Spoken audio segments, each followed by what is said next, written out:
5-6 سال پہلے مجھے گلے کا ایک مسئلہ ہو گیا تھا، آپ جانتے ہیں۔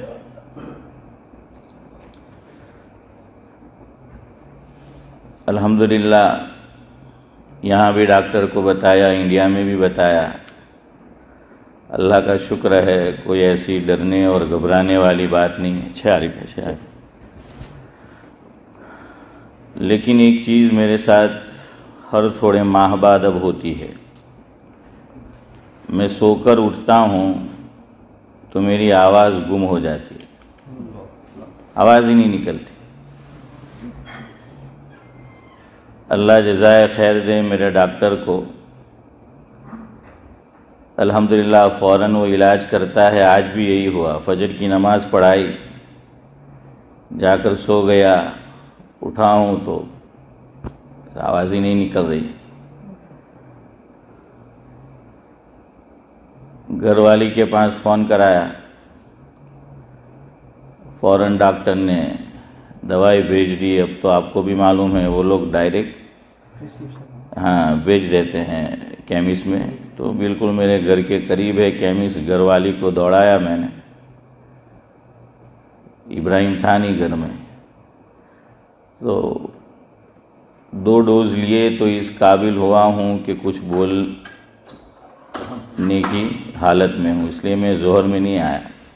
آخری وقت تک انتظار کیا میں نے، ظہر میں 12:57 تک کہ شاید آواز کھلے۔ پھر میں نے اقبال بھائی کو فون کر دیا کہ اب میں نہیں آ سکتا۔ عصر کے بعد چپکے سے گھر سے چلا آیا۔ عصر کی نماز کے بعد گھر والی کا فون آیا، میں نے کہ دیکھا تھا نہیں گھر میں؟ تو میں نے کہا کہ مسجد چلا آیا ہوں، اگر تجھے کہتا تو تو جانے نہیں دیتی، اور تیری بات نہیں مانتا تو تیرا دل دکھتا۔ صحیح بات ہے، محبت سے کہہ رہی ہے، وہ ہماری رفیق حیات ہے، شریک حیات ہے، شریک غم ہے۔ تو میں نے کہا میں چلا آیا اس لیے، اور اللہ گواہ ہے اسی لیے چلا آیا کہ آپ لوگ یہاں ہوں گے۔ میں جانتا ہوں کچھ لوگوں کو جو بیچارے کام کاج سے خاص اسی لیے آتے ہیں کہ مجلس میں شرکت کرے، تو میں نے کہا چلو تھوڑا بہت دن کی بات ہو جائے، تو میں چپکے سے بھاگ آیا۔ بہرحال کچھ بہتر ہے، آمین آمین۔ کوئی انفیکشن ہو جاتا ہے مجھے گلے میں، اور کچھ نہیں ہوتا، انفیکشن ہو جاتا ہے، اور اس کی وجہ یہ کہ میں کچھ ٹھنڈا کھا لوں، کچھ ٹھنڈا فریز کا پی لوں۔ کل گرمی اتنی لگ رہی تھی، اور آپ جانتے ہیں بہت گرمی ہوتی ہے مجھے، یہ بھی کام نہیں کرتا مسجد میں جو ہے۔ لیکن تم اللہ کے عجیب بندے ہو، کسی کو توفیق نہیں ہوتی کہ میرے لیے پنکھا رکھے، میرا انتظار کرتے ہوئے میں بولوں۔ میں نہیں بولا کب سے، لیکن تم کو توفیق ہی نہیں ہوتی، یہ ہے کم از کم ایک پنکھا رکھ دے مول صاحب کے لیے۔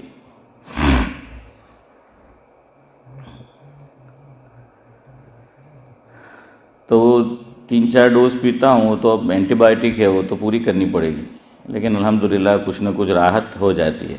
یعنی یوں محسوس ہوتا ہے جیسے گلے میں سے میں بولنے جاؤں تو وہ چمڑی باہر آتی، ایسا محسوس ہوتا ہے مجھے، سب منہ بھر جاتا ہے، وہ نکلتی نہیں آواز۔ اور امام صاحب بھی نہیں ہے، امام صاحب ہوتے تو ابھی میں نہیں آتا، لیکن امام محمد وہ بھی جو ہے رخصت پہ ہے، تو میں نے کہا چلو چلے جاتے۔ بہرحال شب جمعہ ہے، کچھ باتیں پہلے منظوم حضرت نبی کریم صلی اللہ علیہ وسلم کی شان میں عرض کرنی ہے۔ فاس کرو نیچے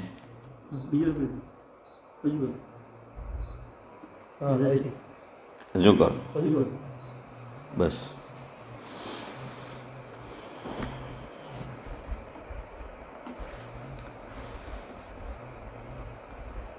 تھی یہ چاہت کہ لکھوں نبی پہ نعت، تھی یہ چاہت کہ لکھوں نبی پہ نعت، مگر دل نے یہ کہا چھوٹا منہ بڑی بات۔ تھی یہ چاہت، میں اپنے تعلق سے کہہ رہا ہوں، تھی یہ چاہت کہ لکھوں نبی پہ نعت، مگر دل نے یہ کہا کہ چھوٹا منہ بڑی بات۔ بنام الہی لیا قلم اور کاغذ، بنام الہی لیا قلم اور کاغذ، اور ہو گئی تیار یہ خوبصورت نعت جو آپ کو آگے سنائیں گے۔ اسی سے ملتی جلتی بات پہلے اور سنیں۔ تھی برسوں سے یہ خواہش کہ نعت رسول بیاں کروں، تھی برسوں سے یہ خواہش کہ نعت رسول بیاں کروں، ہے جو دل کے احساسات اسے عیاں کروں۔ دیکھتا تھا میں یہ خواب رات دن، دیکھتا تھا میں یہ خواب رات دن، 2-4 دن نہیں ہفتے کے 7 دن، 2-4 دن نہیں ہفتے کے 7 دن۔ خدا نے اس خواہش کی تکمیل کی، خدا نے اس خواہش کی تکمیل کی، ہوئی پوری مراد میرے دل کی۔ اس کا ایک نمونہ خدمت میں آپ کی پیش ہے، اس کا ایک نمونہ خدمت میں آپ کی پیش ہے، پسند آئے آپ کو تو دینا داد مجھے کیش ہے۔ اسد اللہ صاحب، چلے اب وہ نعت سنیں۔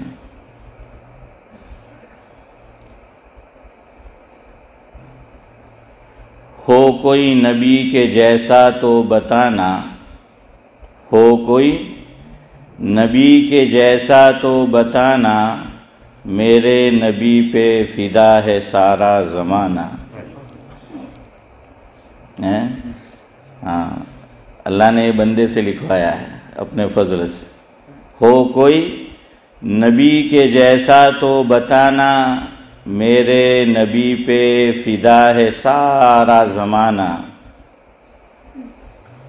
دنیا سے گئے ہوا ایک زمانہ، دنیا سے گئے ہوا ایک زمانہ، مگر ممکن نہیں نقش پا کو مٹانا،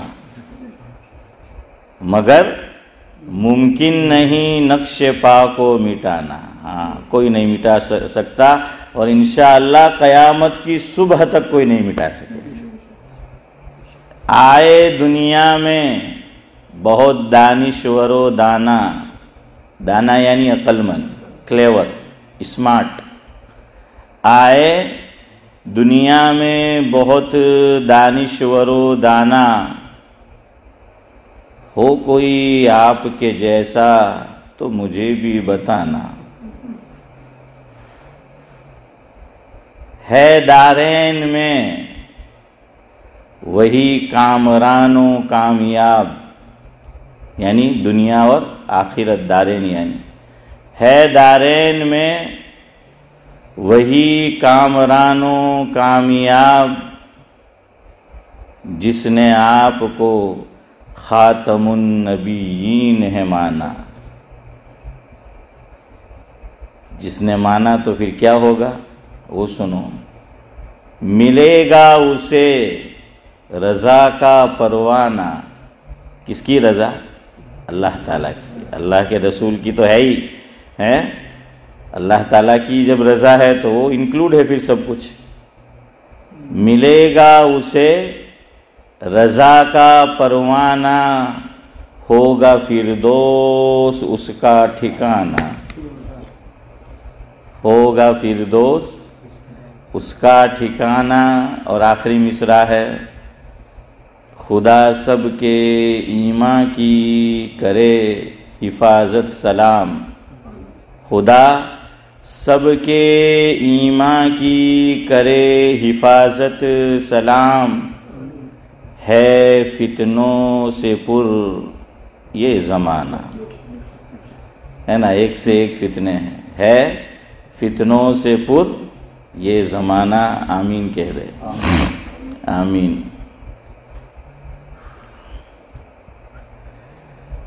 گفتگو شروع کرنے سے پہلے ایک مسئلہ سن لو، دین کی بات ہے، دین کا مسئلہ ہے، بعض مرتبہ فوری طور پر بتانا ضروری ہوتا ہے، تو اس لیے آپ یہ نہ سمجھے اللہ کے گھر میں بیٹھا ہوں کہ کسی کو سنانا، طعن و تشنیع کرنا مقصود نہیں ہوتا۔ اب لوگ ایسا سمجھ لیتے، ہم کیا کریں؟ بعض چیزیں ایسی ہوتی ہے کہ اسے اسی وقت بتانا پڑتا ہے اور سب کے سامنے بتانا ہوتا ہے۔ تو ابھی جو مغرب میں ہوا تو یہ مسئلہ مجھے بھی معلوم ہو جائے، آپ کو بھی معلوم ہو جائے، اس لیے کہا میں نے کہ آئندہ اگر کبھی ایسا ہو تو مسئلہ ہمارے ذہن میں ہوتا ہے تو وہ فائدہ دیتا ہے۔ اب یہاں پر دو الگ الگ باتیں ہیں، مسئلہ سمجھو۔ ابن ماجہ کی روایت ہے جس کا مفہوم یہ ہے، اللہ کے نبی صلی اللہ علیہ وسلم نے فرمایا کہ مسجد میں چھوٹے بچے اور مجنون یعنی پاگل، جس بیچارے کی عقل صحیح طرح کام نہیں کر رہی اسے لے کر مت آؤ۔ یہ بھی ہے ایک طرف روایت میں، اور میں نے آپ کو کتاب کا نام بھی بتایا، یہ روایت کس میں ہے؟ ابن ماجہ میں ہے۔ تو ابن ماجہ میں یہ ہے کہ آقا نے فرمایا کہ چھوٹے بچوں کو مسجد میں لے کر مت آؤ، اور جو بیچارہ عقل و دانش کی دولت سے محروم ہے اسے لے کر مت آؤ۔ ایک طرف یہ روایت، یہ روایت سند کے اعتبار سے ضعیف اور کمزور ہے۔ دوسری اس کے جو اپوزٹ روایت ہے وہ سند اس کی اس سے اعلیٰ ہے۔ فرق محسوس کرنا۔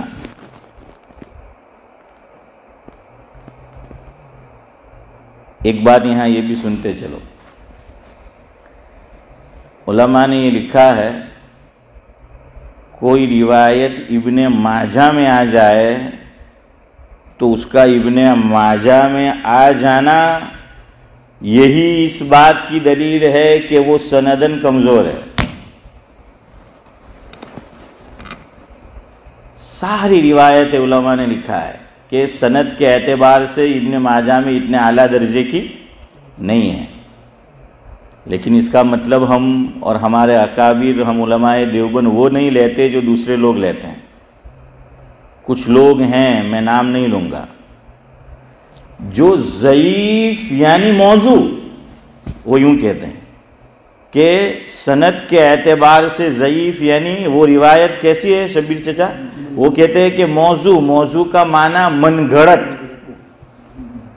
میڈ ان خود، میڈ ان چائنا ہوتا ہے نا، میڈ ان یو کے ہوتا ہے، تو میڈ ان خود یعنی اس نے خود نے بنائی، اس آدمی نے خود میڈ کی، اس نے بنائی اور مارکیٹ میں چلا دی اس نے، سند کے اعتبار سے۔ لیکن ہمارے اکابر دیوبند، ہمارا جو دستور ہے دیوبند کا، اس میں یہ بات لکھی ہے، اور ہمیں اس پہ فخر ہونا چاہیے، اس کی قدر ہونی چاہیے کہ ہم چونکہ وہ حضور کا ارشاد ہے چاہے سند کے اعتبار سے کمزور ہے۔ اور ایک بات یہ بھی یاد رکھنا، حدیث کبھی کمزور نہیں ہوتی، وہ تو حضور کا ارشاد ہے، جو بات حضور کے منہ سے نکلی وہ تو پتھر کی لکیر ہے، وہ تو انمول ہے، اس کا کوئی مول نہیں ہے۔ لیکن ضعیف کا مطلب یہ ہوتا ہے کہ اس میں جو راوی ہے، اس کے جو روات ہے، وہ کمزور ہوتے ہیں۔ وہ کمزور کیسے؟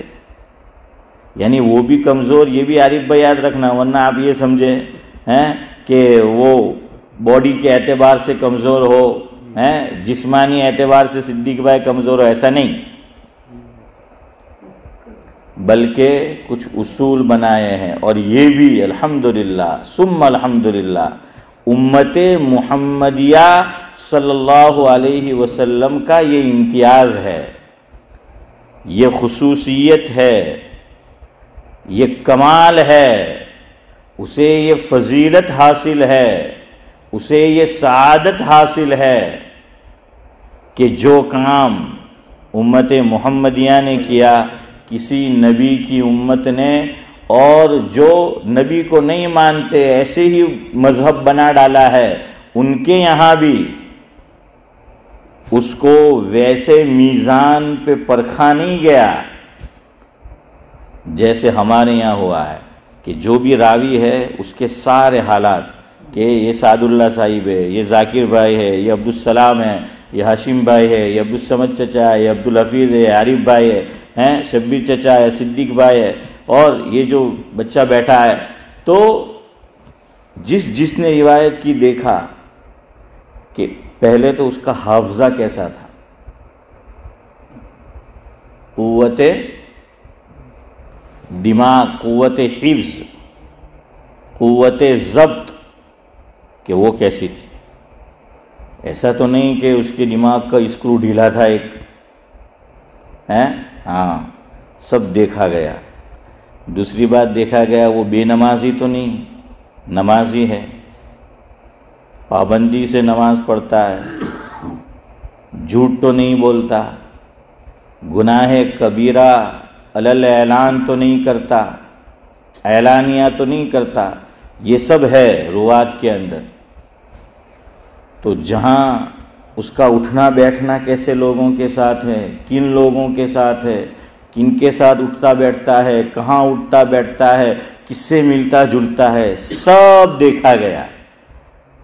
اور آپ ان کے حالات پڑھنا چاہے، الحمدللہ علماء نے سب کچھ کتابوں میں لکھ دیا ہے، آپ کو روات کے حالات مل جائیں گے، راوی کے حالات آپ کو مل جائیں گے۔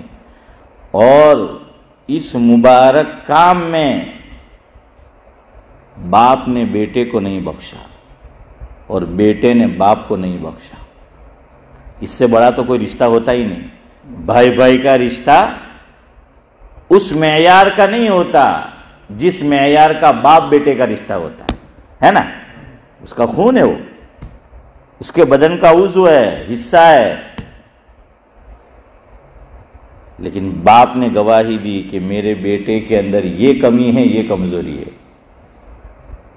اگر تم ان سے روایت لینا چاہتے ہو، تم پوچھ رہے ہو، بلکہ پوچھنا کیا، خود اس نے گواہی دی کہ میرے بیٹے کے اندر یہ کمزوری ہے، یہ نقص ہے۔ چلو باپ بیٹے کے لیے کہے تو بھی ایک درجے میں بات سمجھ آتی ہے، لیکن بیٹا باپ کے تعلق سے کہے نہیں۔ لیکن یہاں ہوا ہے، بیٹے نے گواہی دی باپ کے تعلق سے کہ میرے باپ میں یہ کمزوری ہے، میرے والد میں یہ کمزوری ہے، یہ نقص ہے۔ پھر یہ سب کیوں؟ تاکہ حضور اکرم صلی اللہ علیہ وسلم جو دین لے کر آئے ہیں، حضور اکرم صلی اللہ علیہ وسلم کی طرف کوئی غلط بات منسوب نہ کر دی جائے۔ یہ سب حفاظت کے لیے ہے، یہ سب کیا ہے؟ حفاظت کے لیے یہ سامان کیا گیا۔ اور آپ کو ہزاروں روات کے حالات آپ کو کتاب میں مل جائیں گے، تو اس لیے یہ ضعیف ہوتا ہے۔ تو یاد رکھو، ضعیف کیوں ہوتی ہے؟ ارے بولو، کیوں ہوتی ہے روایت؟ راوی کے اعتبار سے، راوی یعنی آدمی، کہ بھائی سعد اللہ صاحب نے یہ کہا، وہ سعد اللہ صاحب کہیں گے میں نے صدیق بھائی سے سنا، صدیق بھائی کہتے ہیں میں نے اسماعیل بھائی سے سنا۔ ہاں، اسماعیل بھائی کا نام تو رہ گیا تھا سب کا نام لیا تو اب معاف کرے بھائی، اب میں بھی بڈھا خسٹ ہوتا جا رہا ہوں۔ تو کسی کو نہیں بخشا گیا، یہ ہے دین۔ اب دیکھیے ہمارے بڑوں نے یہ کام کیا، ہم کیا کرتے ہیں؟ واٹس ایپ پہ آیا، ایف بی پہ آیا کہ یہ روایت ہے، یہ حدیث ہے، فٹافٹ بیان کرتے ہیں کہ یہ حضور کا ارشاد ہے، کچھ پرکھتے نہیں، کچھ نہیں کرتے۔ اس سے آگے ہمارے بعض تبلیغی بھائی اللہ جانے کون کون سی کتاب سی روایتیں ڈھونڈ کے لاتے ہیں، ایسے ایسے فضائل بیان کرتے ہیں، خدا کی پناہ۔ اس سے آگے علماء جنہوں نے مدارس میں پڑھا ہے، رات دن حدیثیں پڑھنا، سننا، اوڑھنا بچھونا رہا ہے، لیکن وہ روایت جو لوگوں نے مفہوم سنی ہے تو کیا تو આપણે સાંભળેલું હવે એમાં પ્રોબ્લેમ આપણા લોકોનો બી છે.